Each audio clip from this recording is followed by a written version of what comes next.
This is 1996 question 10b, differential equations. And before we start into the question, just want to summarize, I suppose, the steps that are now involved in these 10b's. Nearly always at the start you'll end up drawing some sort of a force diagram, so I'd strongly encourage that in the exam if there's not one given. Draw a diagram outlining what you're given, whatever the mass is and so on, and show the forces on it. And from this diagram you will get a net force which you can then use in the equation F equals ma, and so on. So let's see how these steps, we'll go down to address them as we meet them in the question. So let's see how the steps relate to this question here. A particle of mass m is projected vertically upwards with this velocity. So the very first thing I would do there is a force diagram, and let's put a force diagram down here. So it's a mass. It's a mass m, and just to read the question again carefully.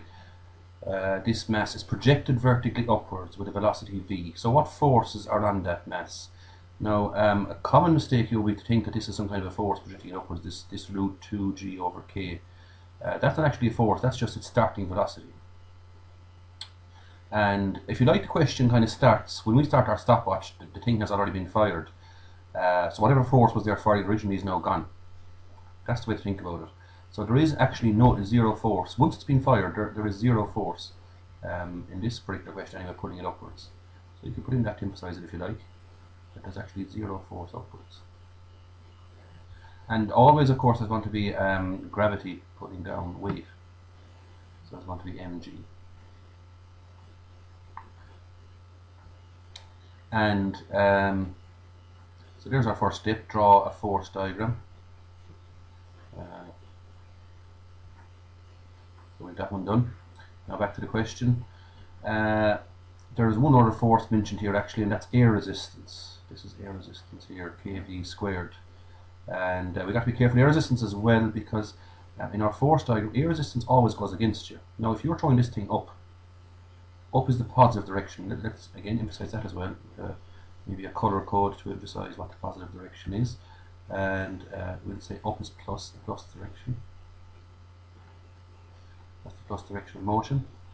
And air resistance is therefore down, because air resistance always goes against you. If you're throwing something up, air resistance is down. If you're throwing something, if something is falling down, air resistance is pulling back up.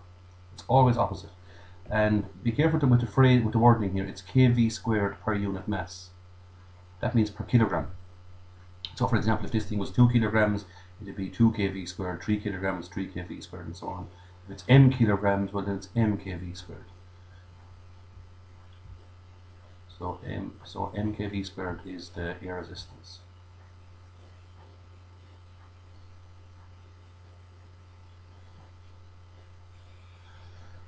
And that's it. We have now got our force diagram done. So the acceleration, so the overall net motion is up. So we say the acceleration is going to be up.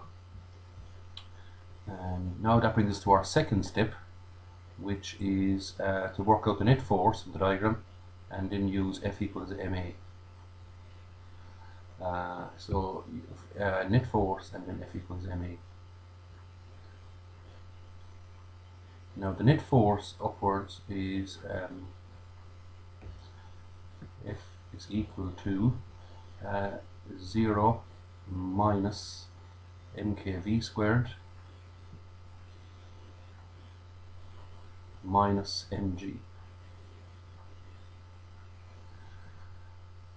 So you can tidy that up as I'm supposed to take out the minus m into kv squared plus g. That's your force, and of course that has to be equal to ma. Oh, F equals ma.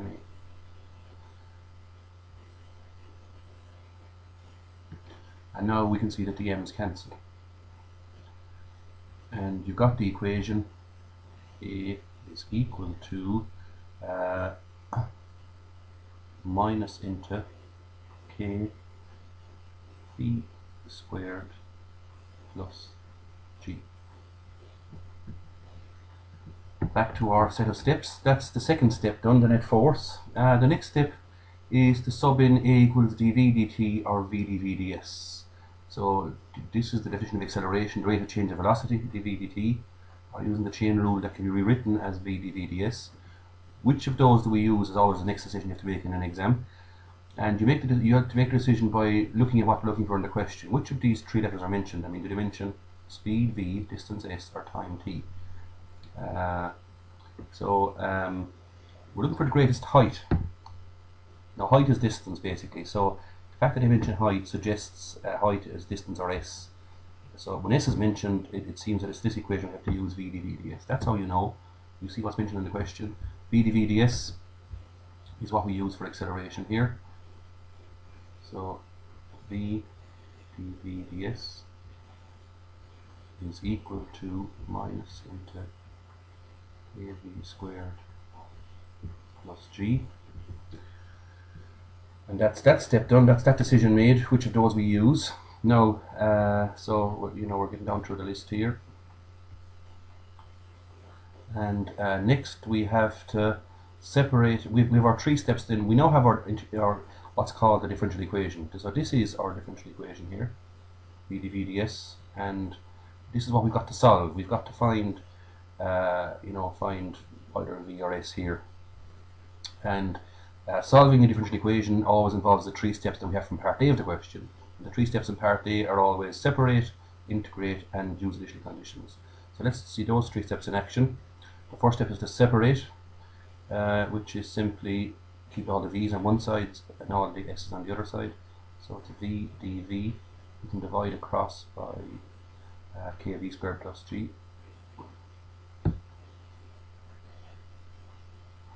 Is equal to minus ds. So now they're separated. The v's and the s's are the two variables. Everything else is constant. So we got to separate the variables. I mean, k is constant, as is g. So separate, integrate is the next step, which means integrate both sides.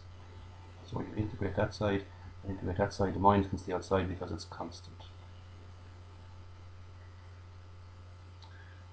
So maybe we need a whiteboard now. The input of v dv. So it's the integral of v dv all over k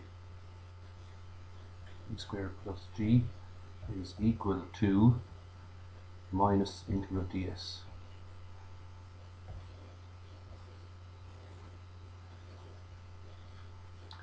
So separate and integrate. We've done those two steps. The last step is to find initial conditions, or use initial conditions to find plus c.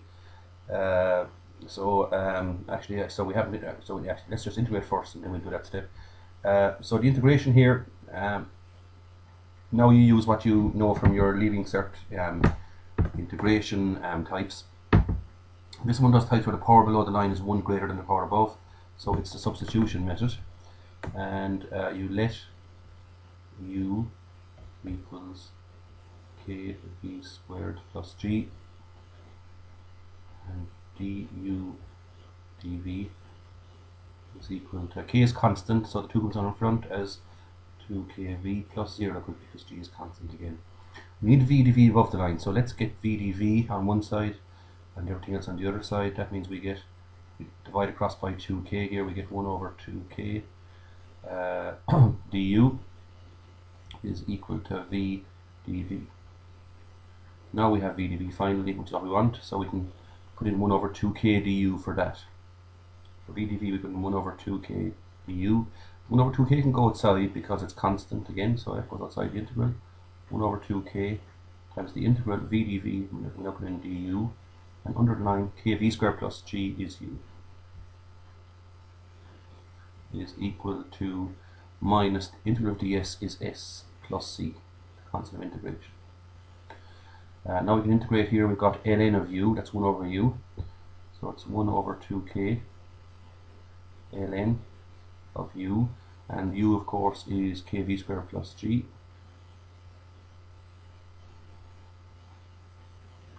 equals minus s plus c.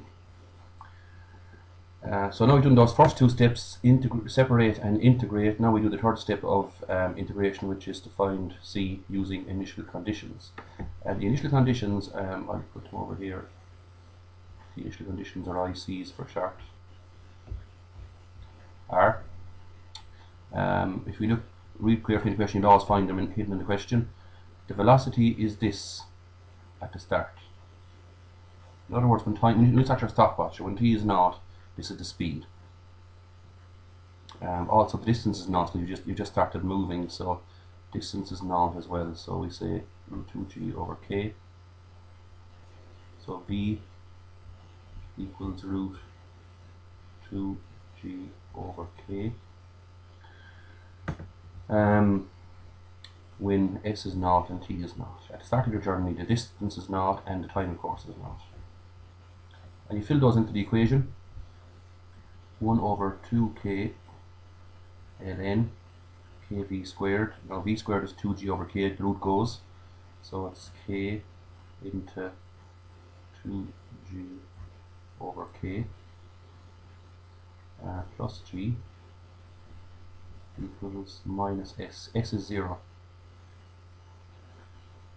plus c. And the k cancels, and we get 2g and g is 3g. So on new page, 1 over 2k and then 3g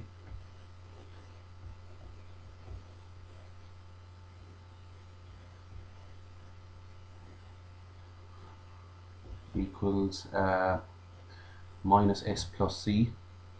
But s is naught, that's just plus c.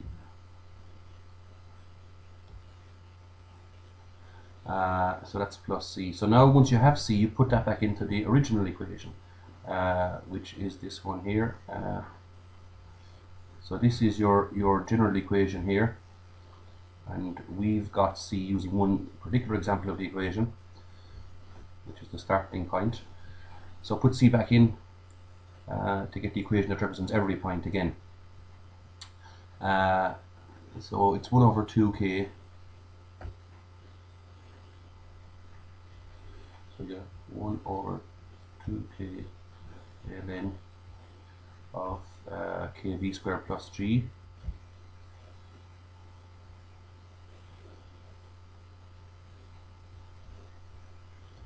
is equal to minus s plus c.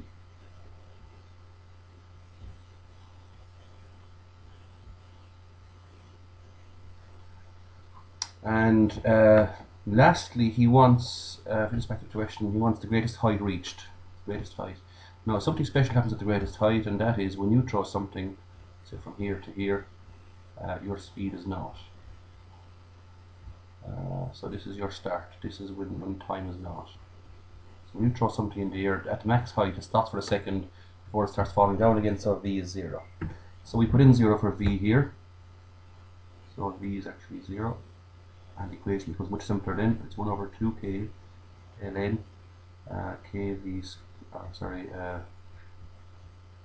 ln of g equals minus s plus 1 over 2k ln of 3g. Bring s to one side, s comes across as plus, and you get 1 over 2k into ln of 3g minus ln of g,